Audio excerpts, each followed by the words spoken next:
Muito bem, estamos de volta. Falávamos anteriormente sobre os registros temporais e chamamos atenção para o registro da data. Vimos que a data não utiliza pontinho, utiliza barras ou então hífens. Não utilizamos zeros nas indicações do dia e do ano e também utilizamos 4 algarismos para a indicação do ano.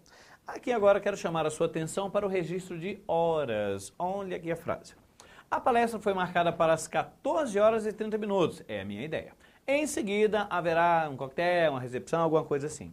Perguntou, boa indicação de horas?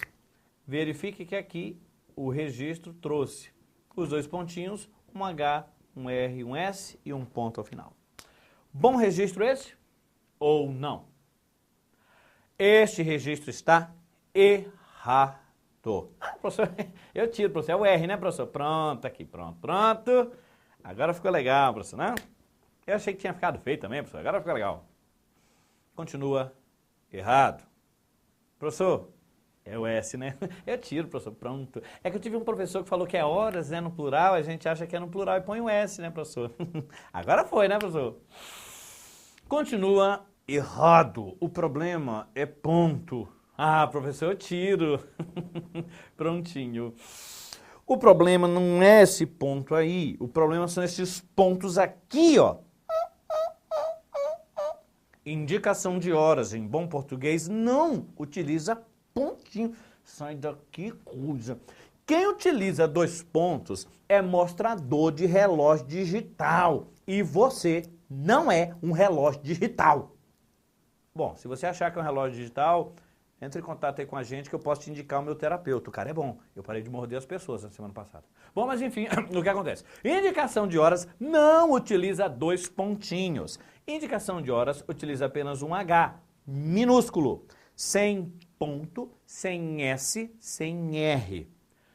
Em princípio, deveria haver um espaço aqui, mas na prática nem isso as pessoas colocam. O fato é que é somente um H minúsculo. Na sequência, coloque a indicação de minutos. Prontinho, eis a indicação correta. 14H30. Isso quer dizer que em vez dessa estrutura terrível ali, era basicamente necessário colocar aí 14H30. E aí sim, a indicação das horas fica perfeita. Tranquilos? Ah, você quer saber se você pode colocar aqui a abreviatura de minutos? Sim, se você quiser pode. Não é obrigatório, mas se você quiser pode. Agora, se você for registrar minutos aqui, pelo amor de Deus, não escreva assim. 14 horas e 30 metros. Diabo, de hora comprida é essa? Pituxa, eu tô aqui a 30 metros esperando você, Pituxa. Não, para com isso. A abreviatura de minutos é min. Sem ponto e sem S. Tá, eu sei. Você tá tá. Você tá pensando, eu estou ouvindo o seu pensamento daí e já vou, no caso, reproduzi-lo. Professor, eu posso colocar aquele traço... Não pode.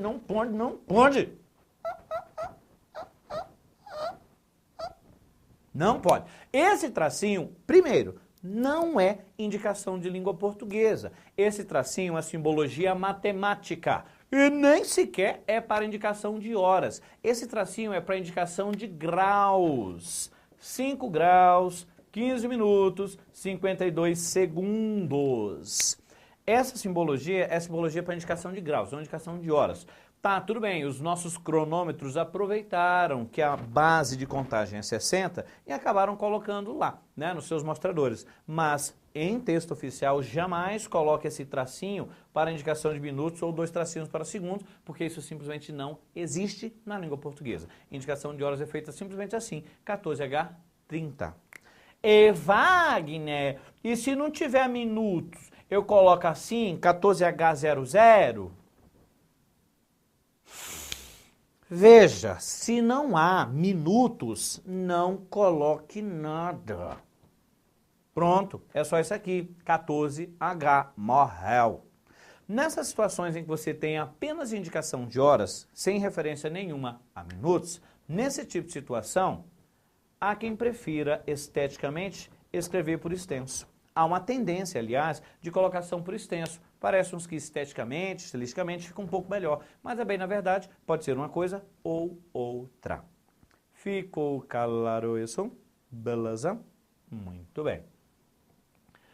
Provavelmente alguém um pouco mais atento está pensando, nossa, o professor esqueceu de colocar a crase na indicação da hora, não é? Lia sua mente, né? Olha, estou de olho. De fato, aqui não ocorre crase, não. Cuidado, hein? Normalmente a gente decora, né, as regrinhas de crase, cuidado. Na realidade, a crase, ela ocorre com a contração da preposição a com um artigo feminino a ou as. Você precisa da preposição a. Observe que aqui eu já utilizei a preposição para. Se eu já utilizei a preposição para, não posso mais utilizar a preposição a, que seria necessária para a formação da crase. Isso quer dizer que aqui você tem apenas o artigo. Ou seja, a regra nas indicações de hora determinada é que ocorra a crase, a não ser que você utilize outra preposição, como aconteceu aqui. Já que eu utilizei a preposição para, não posso mais ter ocorrência de crase, porque eu não posso mais utilizar a preposição a. Temos apenas o artigo. Então, neste caso, de fato, é sem crase mesmo. Nossa, abalei o raciocínio de alguém aí que estava decorando as regrinhas? Depois, na parte de gramática, procure atentar para o fato de que o domínio de crase não parte da memorização, de você decorar regrinhas. Na realidade, só existe uma única regra de crase, preposição e artigo. Se você tem a preposição a e, na sequência, normalmente o artigo a ou as, haverá fusão e, em consequência, crase. Observe que aqui, como eu não tenho a preposição a, e sim a preposição para, não posso formar crase. Então, procure raciocinar sempre com crase com esses dois elementos. Mas isso é coisa lá da gramática, certamente você vai ver isso com calma depois. Bom, o fato é que a indicação de horas é feita somente com H minúsculo, sem ponto, sem S, sem R e sem os dois pontinhos no meio. Beleza? Muito bem, vamos avançar então. Finalmente, para o último aspecto dentro da formalidade. É por isso que eu deixei a formalidade por último, porque de fato ela traz uma série de coisinhas que podem ser indagadas em prova. E o último aspecto da formalidade diz respeito a essa dúvida que às vezes ocorre em alguns alunos. Vossa Excelência é a mesma coisa de Sua Excelência? Vossa Senhoria é a mesma coisa de Sua Senhoria? Vossa Magnificência é a mesma coisa de Sua Magnificência? Obviamente não é. Vossa é utilizado quando você tem um tratamento direto ou mediante correspondência com a autoridade. Ou seja, você está falando com a autoridade. Já o sua é utilizado quando a autoridade é assunto do ato comunicativo. Olha aí, ó. Vossa para tratamento direto ou por correspondência. Nesse contexto, você está falando com a autoridade. Coloquei fala-se entre aspas, porque quando você manda uma correspondência, você não está falando, né? Você está se comunicando. Mas, enfim, fala-se com a autoridade. Isso quer dizer que falando pessoalmente com ela, boa tarde, Vossa Excelência. Vossa Excelência vai participar do cerimonial? Por favor, nos acompanhe.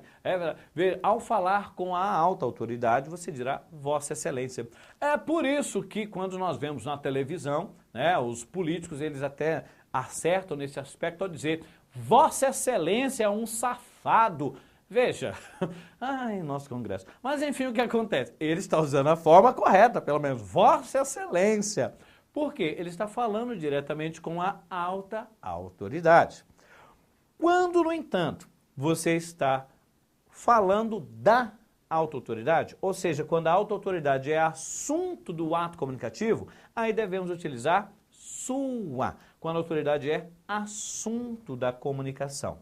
Para quem gosta de associações, sua é utilizado quando a autoridade é assunto do ato comunicativo.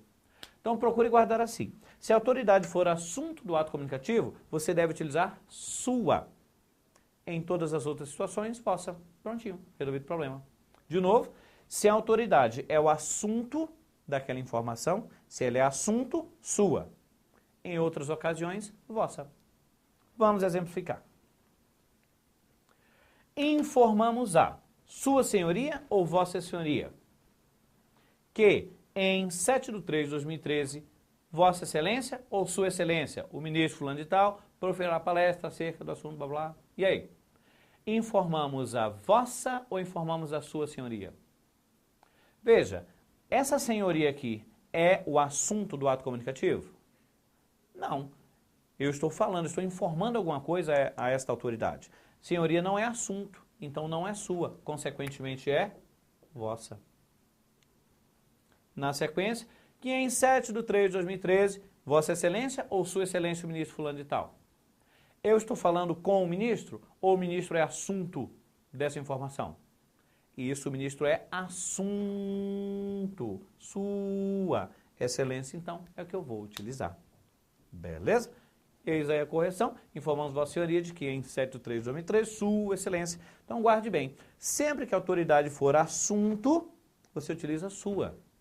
Em outros casos, utilize vossa. Vossa Excelência, Vossa Senhoria e por aí vai. É por isso que quando os repórteres, os jornalistas vão falar sobre o Papa, por exemplo, se diz, né? Sua Excelência, Sua Excelência, Sua Santidade, o Papa, visitará o país tal, em tal época, assim que no caso ele assume de novo, né? Estamos agora num período de vacacho, né? De vacância lá do cargo, mas enfim, né? Sua Santidade, o Papa, visitará o país tal, porque no contexto ele não está falando com o Papa, e sim o Papa é assunto daquela informação. Por isso, Sua Santidade, o Papa.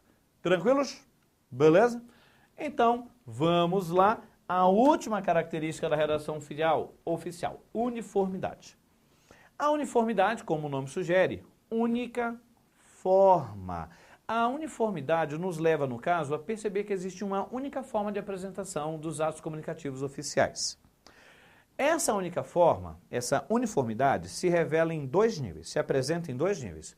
Um nível estilístico, que acabamos de ver, que diz respeito às características da redação oficial. Estilisticamente, a redação oficial sempre vai apresentar essas características que a gente viu. Impessoalidade, uso do padrão culto de linguagem, clareza, concisão, formalidade. É a única forma de apresentação estilística do texto.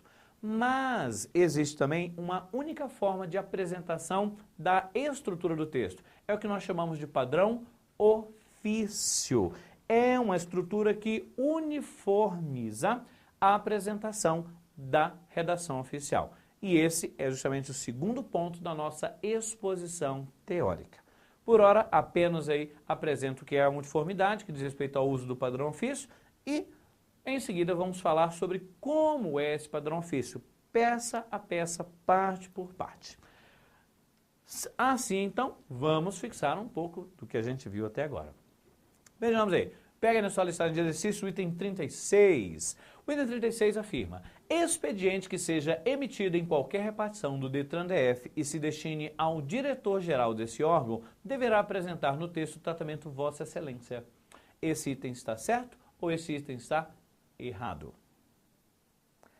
Está vendo como é interessante você guardar a distinção entre o que é a auto-autoridade e quem é a autoridade administrativa? Veja, as auto-autoridades, estou falando do DETRAN, esse cara aí compõe a estrutura do executivo. Beleza. Mas lá no executivo, conforme vimos, quem são as altas autoridades que recebem o tratamento de Vossa Excelência? Quem está lá no topo da cadeia alimentar.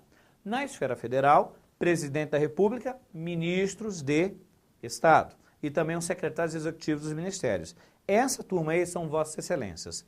Na esfera do Distrito Federal, é o caso, ou então dos estados, as altas autoridades são quem? Quem é Vossa Excelência no Executivo? O governador e os secretários de Estado que estão ali diretamente vinculados ao governador. O diretor-geral do DETRAN está diretamente vinculado ao governador? Não. Quem está vinculado ao governador seja talvez o secretário de Segurança Pública. Esse cara está diretamente conectado ao governador. Esse, o secretário de Segurança Pública, recebe o tratamento Vossa Excelência. Daí para baixo, todo mundo é Vossa Senhoria, inclusive o diretor-geral do DETRAN. Ao dizer que deve ser o tratamento Vossa Excelência, esse item está errado. Ok? Não é Vossa Excelência, é simplesmente Vossa Senhoria. Cara, manda muito, mas ele não está diretamente conectado ao governador. Portanto, ele não é uma auto-autoridade. Ele é apenas uma autoridade administrativa. Vossa Senhoria é o tratamento correto. Beleza? Olha aí o próximo. Temos um memorando. Memorando número 6, DIR, em 8 de março de 2009. Excelentíssimo senhor Mark Gestrutz, convido Vossa Excelência para proferir palestra na sede do DETRAN-DF sobre as medidas tomadas em vosso país para melhorar as condições de trânsito nas grandes cidades. Acerca desse texto, vamos indagar o item 50 do seu material de exercícios aí. O item afirma: atende à prescrição gramatical o emprego do pronome possessivo vosso no corpo do texto, dado que o tratamento empregado foi Vossa Excelência. O item está dizendo que eu devo utilizar o pronome possessivo vosso no texto, está correto, porque o tratamento foi Vossa Excelência. Como aqui no caso é Vossa Excelência, posso usar vosso aqui. Certo ou errado? Erradíssimo! O que é que eu pedi para você repetir aquela hora? Vossa só serve para quê? Para pronome de tratamento. Ah, você não repetiu e esqueceu, né? Então repita agora. Vossa só serve para quê? Pronome. Isso, pronome de tratamento. Eu só posso usar o vosso aqui. Em outra qualquer parte do texto, em qualquer outra parte do texto, não. Não posso usar vosso, não posso utilizar o pronome vós, não posso flexionar verbo para a pessoa vós. Vossa só serve para o pronome de tratamento. Esta forma, portanto, está errada. E qual seria a forma correta? Isso. Convido Vossa Excelência para proferir palestra na sede do Detran DF sobre as medidas tomadas em seu país. Ou seja, vossa só ocorre, de fato, no pronome de tratamento. Ou seja, a informação do item está errada. Errado o item 50, então. Mais um. Olha aí, item 61, acompanha aí na sua lista de exercícios. Além disso, estão sendo elaboradas normas técnicas para veículos novos, ao passo que para outros veículos, o decreto número 5.296 estabelece que o Inmetro especifique os que poderão ser adaptados dentre aqueles em circulação. E ainda que adaptações, procedimentos e equipamentos a serem utilizados sejam submetidos a programas de avaliação de conformidade. Acerca dessa construção, o item afirma isto aqui, ó. As escolhas lexicais e sintáticas do texto tornam-se ao nível de linguagem inadequado para correspondências oficiais. Veja, o que o examinador está buscando aqui do candidato é saber se o candidato entende o que é lexical, entende o que é sintático.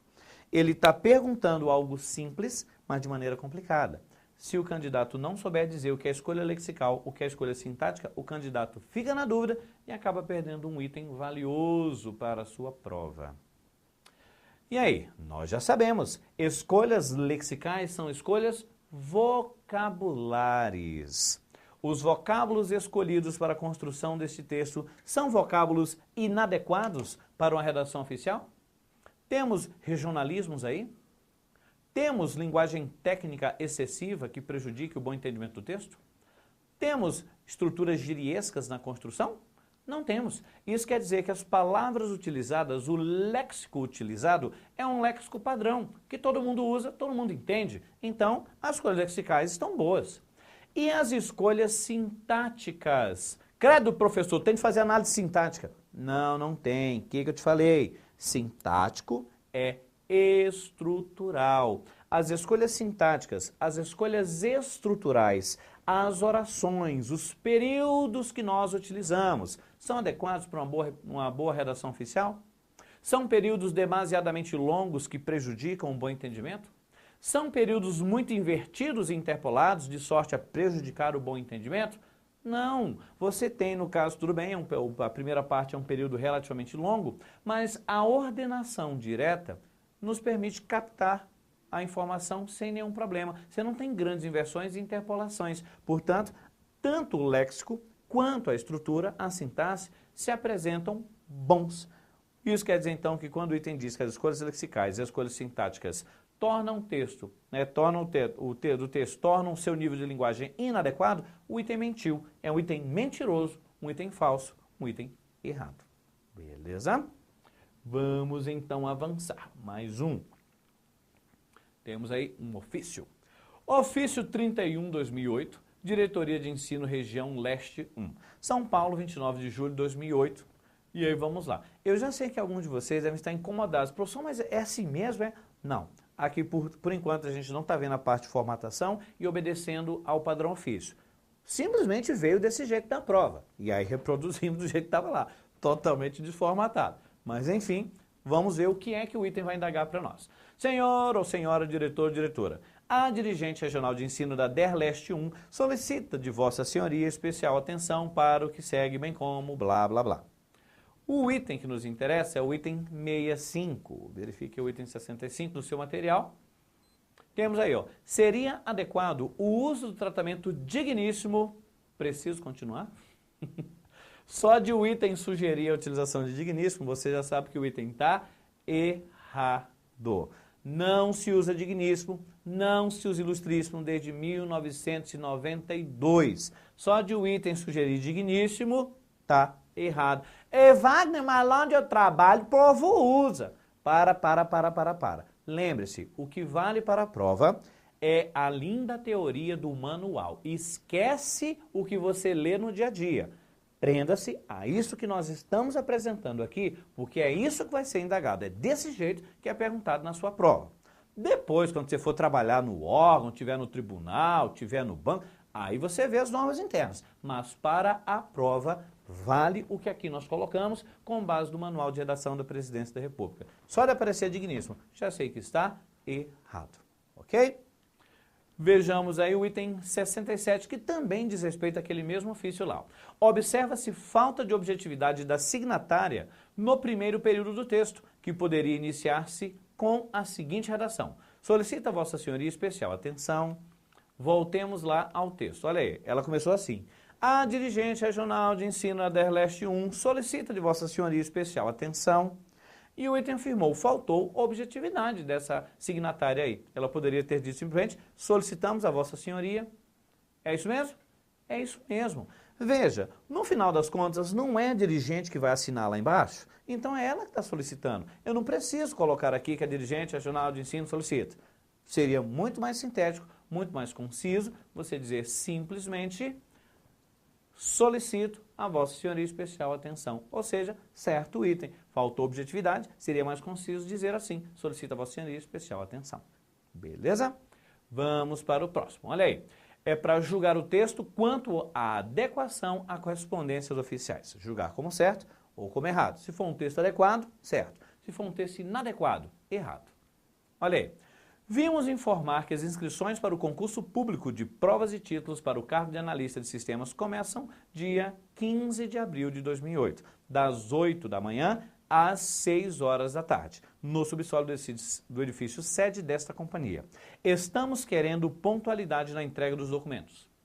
E aí, item certinho, boa redação oficial ou item errado, ou uma redação inadequada? E aí, de fato, o item errado. Veja, se fosse só isso daqui, vimos informar, de fato, informamos é muito mais sintético. Se fosse só vimos informar, tudo bem, não haveria problema. Só foi uma ocorrênciazinha, daria para deixar passar. Só que, além dessa ocorrência, olha o que o excesso cria. Das 8 às 6, uma por extenso e outra de forma numérica, opte ou uma coisa ou outra. Em vez de falar 8 da manhã e da tarde, seria melhor dizer das 8h às 18h. Teria sido muito melhor. Então, tivemos também um problema de concisão no meio do caminho. E olha aqui, estamos querendo, seria melhor dizer simplesmente solicitamos. Conforme disse então, se fosse apenas por causa disso, tudo bem, a gente poderia deixar passar. O problema são os excessos. O texto então ficou muito ruim, por isso ele é considerado errado. E saideira. Vamos lá, última para a gente nos acabar. Olha, para a gente acabar com isso. Olha aí, de novo para julgar a correção. A seleção para o cargo de que trata este edital compreenderá o exame de habilidades e conhecimentos mediante a aplicação de provas objetivas e de prova discursiva, todas de caráter eliminatório e classificatório. Agora temos um bom texto de redação oficial? Agora sim, veja que você, no caso, apresenta a ideia com precisão, sem ficar com redundâncias, exageros, excessos. Eis aí um bom texto de redação oficial. Tranquilos? É isso então. Encerramos aqui a primeira parte da nossa a exposição acerca de redação oficial, mas ainda voltaremos para falar sobre o chamado padrão ofício e também para falar sobre as principais correspondências oficiais. Devo dizer que foi um prazer miserável ministrar esse primeiro bloco para você e voltaremos para falar também sobre os outros aspectos. Beleza? Ficamos por aqui, até mais, um forte abraço!